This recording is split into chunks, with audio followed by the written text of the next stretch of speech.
बिस्मिल्लाहिर्रहमानिर्रहीम। आज हम जी इस रेलवे ट्रैक के ऊपर पुराने फाटक से लेकर नए फाटक तक शजरकारी कर रहे हैं। और ये शजरकारी हम छोटे पौधों की नहीं कर रहे हैं, बल्कि ये बड़े पौधों की कर रहे हैं, ताकि हमारे शहर का एनवायरनमेंट भी बेहतर हो और यहाँ पर खूबसूरती और ग्रीनरी भी हो। तो मेरे साथ हैं ब्रदर हाजी वकास, जो कि महकमा वाइल्ड लाइफ के अंदर काम करते हैं और नेचर लवर आदमी हैं। तो इनसे बात करते हैं। जी हाई साहब, क्या कहते हैं आज की शजरकारी के हवाले से? आप ये शजरकारी क्यों कर रहे हैं?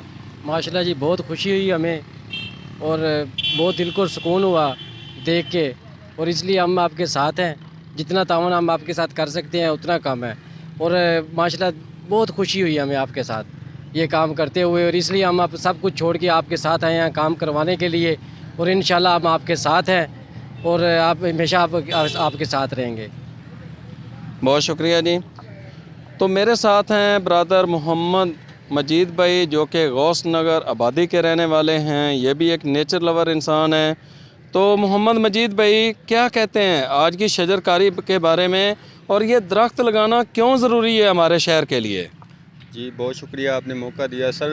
असल में आबादी मुसलसल बढ़ रही है, और आबादी के बढ़ने की वजह से ईंधन की ज़रूरियात को पूरा करने के लिए, फर्नीचर की ज़रूरियात को पूरा करने के लिए दरख्तों की बहुत ज़्यादा कटाई हो रही है।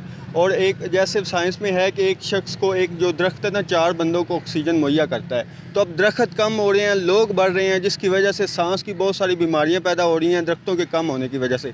तो चूँकि शहर की आबादी मुसलसल बढ़ रही है, दरख्त कम हो रहे हैं, तो ये बहुत अच्छा कदम है कि आप दरख्त लगा रहे हैं। और इससे इन्वायरमेंट को भी यानी कि शहर की आलूदगी है, जो फ़िज़ाई आलूदगी है, वो भी कम होगी, लोगों को ऑक्सीजन साफ़ मुहैया होगी, लोगों को ईंधन और फर्नीचर के लिए एक ज़रिया मिलेगा, और सबसे बड़ी बात जो जानवरों के लिए एक साए का उनको ज़रिया मिलेगा, और उसके साथ आप उससे फ्रूट फल वो भी ले सकते हैं। यानी कि एक पूरी ये एक ना सिर्फ दुनिया में इसके दरख्त लगाने का फ़ायदा है, बल्कि आखिरत में भी फ़ायदा है। आपका बहुत अच्छा कदम है, हम आपके साथ और इंशाल्लाह आपके साथ रहेंगे।